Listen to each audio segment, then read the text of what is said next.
Allahu Akbar. Bismillahirrahmanirrahim. Alhamdulillah Rabbil Alamin. Isang mapagpalayang araw po sa atin lahat mga kaibigan. Ito po ang Kawal ng Demokrasya, Kawal di Carbonell, nagpapabot sa inyo ng isang maligayang pagbati at sana tuloy-tuloy po ang ating pagiging mapagnatsyag ng mga mamamayan. Dapat po bantayan natin mabuti ang mga pangyayari sa ating pong kapaligiran sapagkat masyado po mabilis ang mga pangyayari at maraming hustler ang mga sumusulpot. Hustler, mga mapagpanggap ng mga Pilipino, mga kaibigan. Na akala natin ay kakampi, yung pala mandarambong. Ito mga huling araw, mga kaibigan, itong huling 2 buwan, 2 bata ang lumitaw at matagumpay na naagaw ang atensyon ng ating pong mga vloggers at ng media. Sapagkat ang sigaw nga naman ng taong bayan ay nasa kabataan ng pag-asa, may 2 bata na lumitaw, mga kaibigan, parehong congressman. At ito ay si Kiko Balzaga ng Cavite, Dynasty dyan po sa Dasmariñas Village. Anak yan ni Congressman Elpidio Balzaga at ang kanyang nanay ay mayor ng Dasmariñas City, Cavite. Ito po ay nakilala sa larangan ng politika sa pagiging miyaw-miyaw o kaya mahilig sa pusa at ang kanyang kasuotan ay nagbabadya na talaga mukhang may depresya ito batang to. Hindi lamang parating gusto ng buhok, kundi nakapulang pantalon, nakapulang Amerikana, pulang necktie, at kung ano-ano mga pinagsasabi. At credit grabber po ito. Kalahin po ninyo sabihin niyang siya nakapagpabagsak kay Martin Romualdez at siya rin na magpapa-impeach kay Ginoong Marcos, kay BBM. 2 po yan. Itong Balzaga ay may malaki po depression ito. Medyo may Sara Duterte po, utak nito, kalat. At kung ano man ang kanyang mga pinaplanong pagpapaganda ng imahen, lahat ng mga nabahiran ng paghanga kay Duterte ay wala pong pag-asa yan na makabawi. Ako, nung nakaraang taon, medyo hahanga na sana ako kay Magalong sapagkat tama yung kanyang mga pagbubunyag hinggil po sa DPWH, yung mga rock netting. Yung rock netting, yan po yung paglalagay ng mga bato sa gilid ng mga bangin upang pag nagkaroon ng pong bagyo, hindi magla-landslide yan. Hindi dadaos doon sa lupa mula po sa kabundukan. Yan po yung uso sa bagyo. At ako po yung humanga sa kanya sapagkat binulgar niya ang korupsyon dyan po sa DPWH. Nauna po po yan kay Marcos. Ang nauna po talaga nagbulgar niyan nung araw pa ay si Duterte. Sinabi ni Duterte na alam niya ang racket dyan sa DPWH. Pinaliwanag niya na yung mga ghost project. Ngunit sinabi niya na kahit nabigyan daw siya ng 20 taon. Ayan po, pagka mayroon po mag-challenge sa mga sinasabi ko, tawagan lamang po ninyo ako at nasa akin po yung pong kanilang mga video clip. Sinabi niya, kahit bigyan niyo ako ng 20 taon pa bilang Pangulo, hindi ko kayang linisin ang korupsyon sa gobyerno. Ang dami nila sabi niya. Paano yung pinangako niya kaya siya nahalal?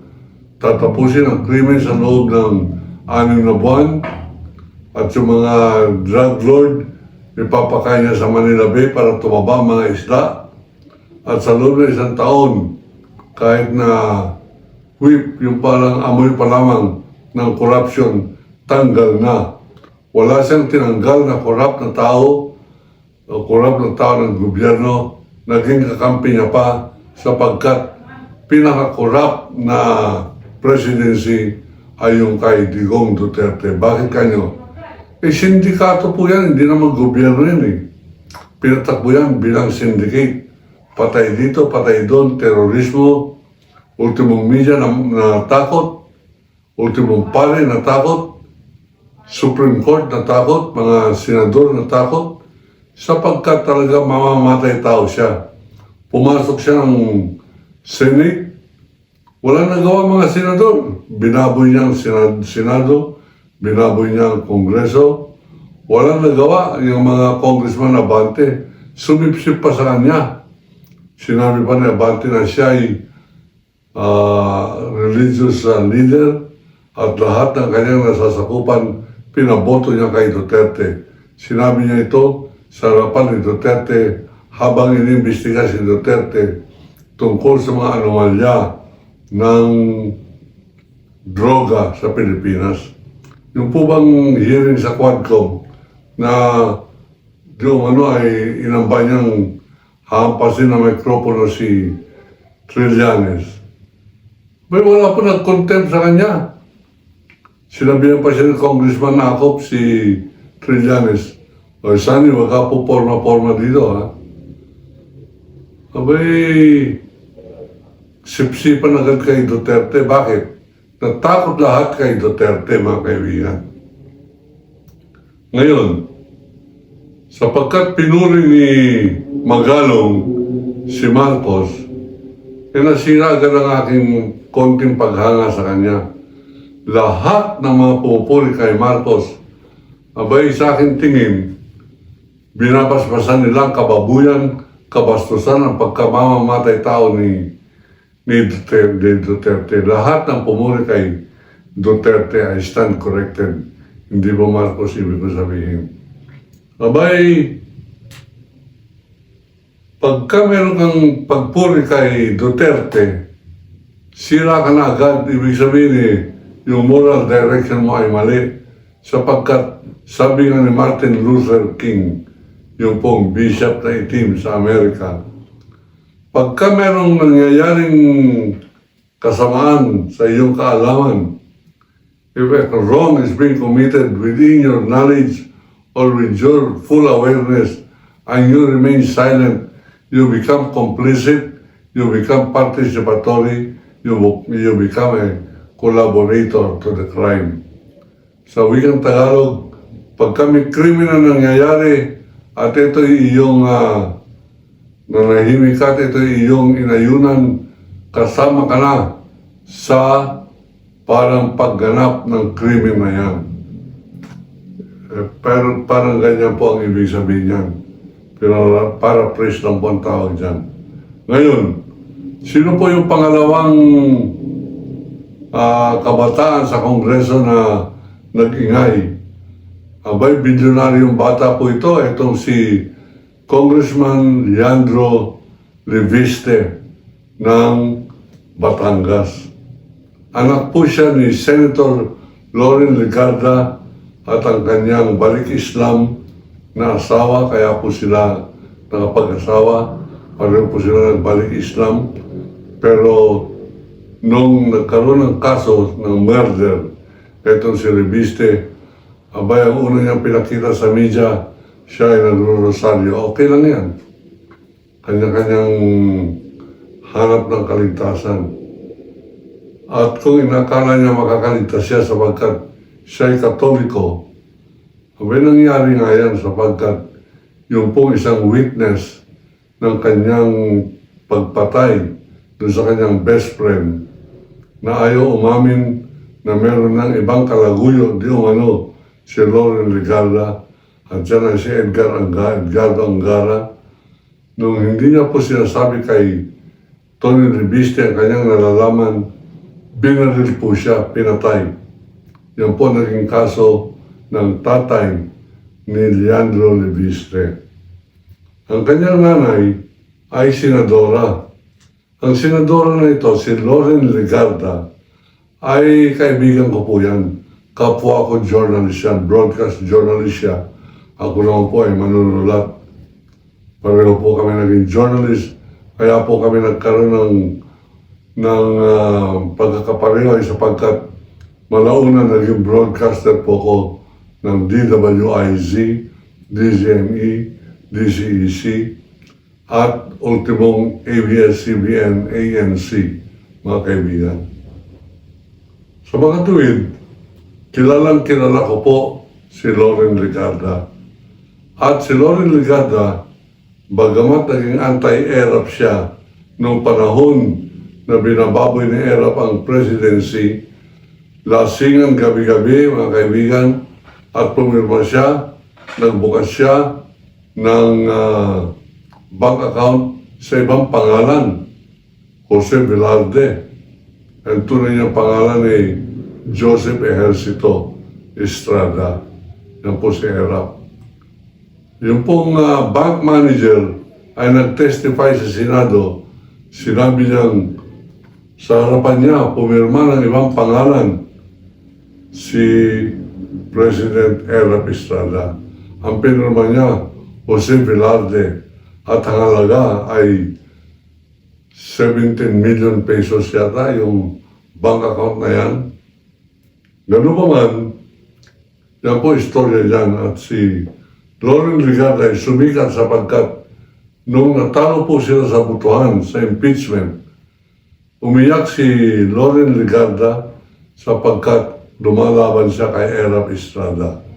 Ang isa sa mga signatories ng impeachment laban kay Joseph Estrada ay ako po. Kasama ko si Senator Sani Alvarez at si pong dating VACC Chairman Dante Jimenez. Babalikan po natin si Libiste sapagkat si Libiste ay nagdemanda pa ng cyber libel laban sa isang journalist, press officer na si Atty. Claire Castro.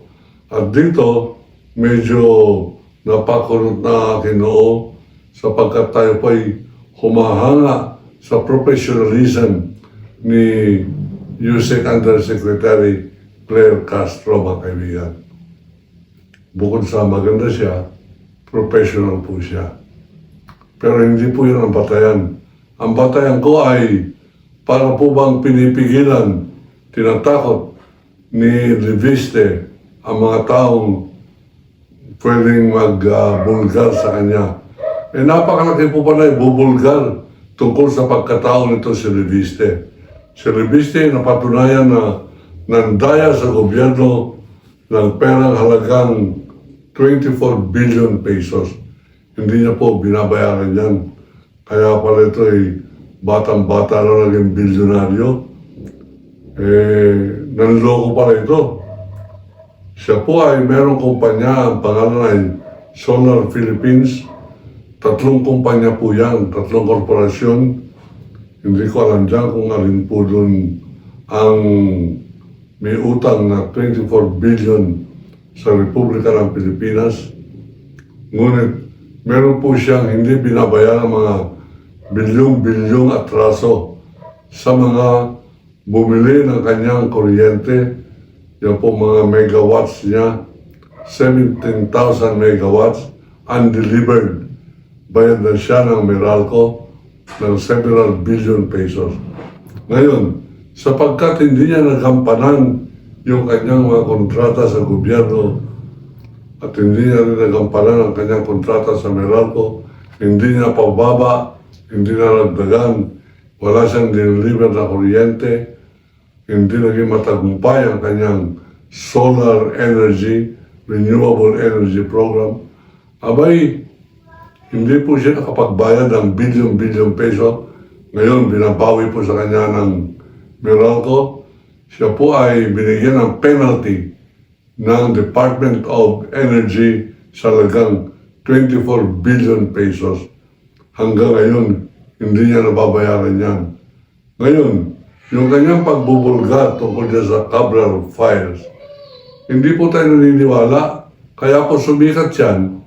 Abay di umano, binulgar niya yung pong 3 milyong piso na dinala sa kanyang opisina sa Batangas at in-entrap niya kung sino yung nag-deliver na taga-DPWH, mga kaibigan. Bilang isang veteranong journalist, alam ko na po yung racket ng entrapment na yan. Ang aking pong sa pantaha lang naman to. Tinawagan niya yung contact niya sa DPWH. Ibig sabihin dati na po siya nagpupunta riyan. Nakuna nga siya ng CCTV na nagpunta siya sa opisina ni Undersecretary Cabral at yung po kanyang pinagmamalaki ngayon na ginagawa niya ng leverage na nasa kanyang pag-iingat ang Cabral files at dyan nakalagay ang mga ebidensya di umano kung sino mga kasangkot dyan po sa mga ghost project ng flood control scam ng DPWH na yan. Pinawagaywa niya, ang tawag niya ay Cabral file. Ang sabi ng Secretary of Department of Public Works and Highways, I am not familiar with it, I cannot authenticate it. Ibig po sabihin, hindi niya alam ang kasaysayan ng mga papeles na yan. At therefore, hindi niya pwede sabihin, yan ay may katotohanan. Ngayon, ano po pinupuntos po natin dito? Pinupuntos natin, abay yung pamilya ni Loren Ligarda, yung mag-asawa, meron po nagbulong sa akin na media man na nabayaran daw siya. Kasama siya sa network ng public relations firm. Yung public relations, mga kaibigan, yan po yung namamahal ng corruption sa media. Ipapa-interview mo si Reviste, papasikatin mo, pero babayaran ka ng milyon. Yan po ang public relations racket dyan po sa media. Kaya nga po may mga media man na mayayaman magkakapatid sapagkat sa kanilang katapangan, abay malaki ang kanilang mga tinatanggap, mga kaibigan, kasi magkakapatid sila. PR ang tawag po dyan.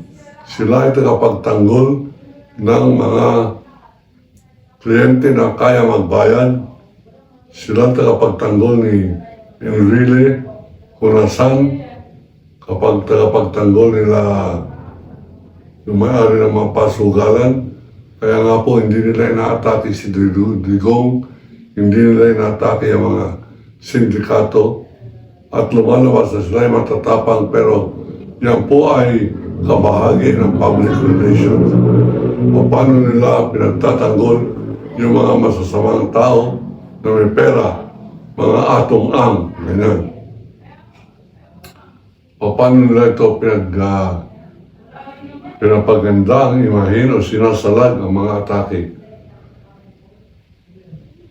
Ngayon, mga kaibigan, itong Leandro Reviste, wala pong duda na itong mag-ina, si Loren Ligarda, yung kanyang ama, si dating governor ng Batangas, Tony Reviste, at ito kanilang nepo baby na si Leandro Reviste, ay gumagastos po ng malaking halaga para ito ay pasikatin mabuti hanggang 2028 sapagkat magre-retiro na si Loren Ligarda at ang ipapalit ang bilang senador ay itong si Leandro Reviste.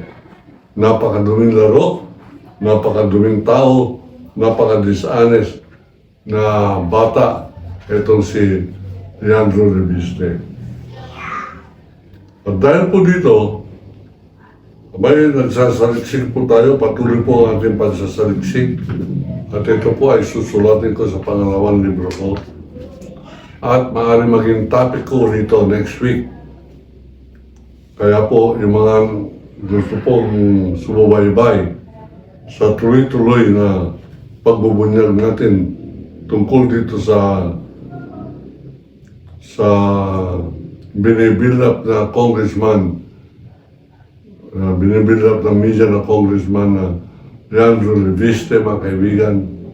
Ibubulgar po natin ang kanya pong napakalaking krimen at pandarambong sa gobyerno ng Pilipinas. At kaya po siya nagkakabral-kabral file ay para maunahan niya itong expose na ito tungkol po sa kanyang 24 billion unpaid penalty sa gobyerno. Ngayon, hindi po natin papabayaan yan. Bagamat kaibigan ko yung kanyang nanay na si Loren Rigarda, may pasensyahan po muna sapagkat ang tungkulin po ng kawal ng demokrasya ay ipagtanggol ang katotohanan, ipaglaban ang katarungan, at ipaglaban ang bansang to laban sa pananakop ng China. Ako po si Kawaldi Carbonell. Sana paikutin po ninyo at i-share ninyo itong episode nito at mag-subscribe po kayo sapagkat meron po akong nakabinbin ngayon na resolution sa United Nations at ilalagay ko ron na ako'y backup ng 120,000 subscribers. Wala pa po tayo 120,000, konti na lamang. Nasa 119,000 na po tayo. 119,415 subscribers. Konti na lamang. Pag umabot po tayo ng 500,000, may magigitla na po ang China sa atin pong pakikipaglaban sa larangan ng media na atin pong sandata ay ang katotohanan.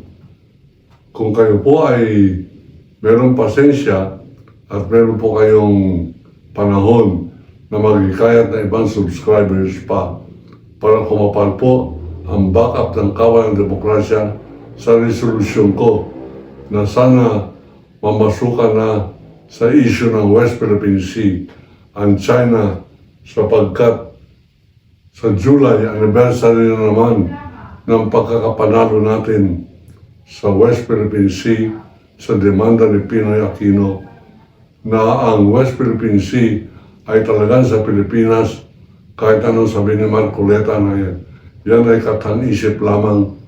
Hindi po tayo maapektuhan yan. Baliwala sa atin yung senador ng iglesia na yan na napakabantot na mukha, non-sequitur ang kanyang mga argumentation. Kung yan ay estudyante ko doon po sa aking klase na argumentation and debate, zero yan. Bagsak yan si Marcoleta sapagkat non-sequitur. Wala pong logic yung kanyang argument. Yung kanya, patapang-tapang ko niya rin kapasimangot at panggugulat lang. Ako ba ay talagang idadawit ni Lacson dyan sa gutay sa affidavit na yan? Subukin niya. Yung mga ganyang mga argument, mga kaibigan, ang tawag po dyan ay ad hominem, personalan. Yung non-sequitur, it does not follow. Sa puntong yan, mga kaibigan, tayo po'y mananatiling kawal ng katotohanan, kawal ng demokrasya, kalaban ng China, kalaban ng kawalan ng katarungan, at kalaban ng mga sinungaling, kalaban lahat ng hanggang ngayon kakampi pa sa mga Duterte o kung sino mga anak nito nakakampihan ay kalaban ng kawal ng demokrasya. Ako po ang kawal ng demokrasya, Kawaldi Carbonell, nagsasabing iniibig ko ang Pilipinas. China, layas!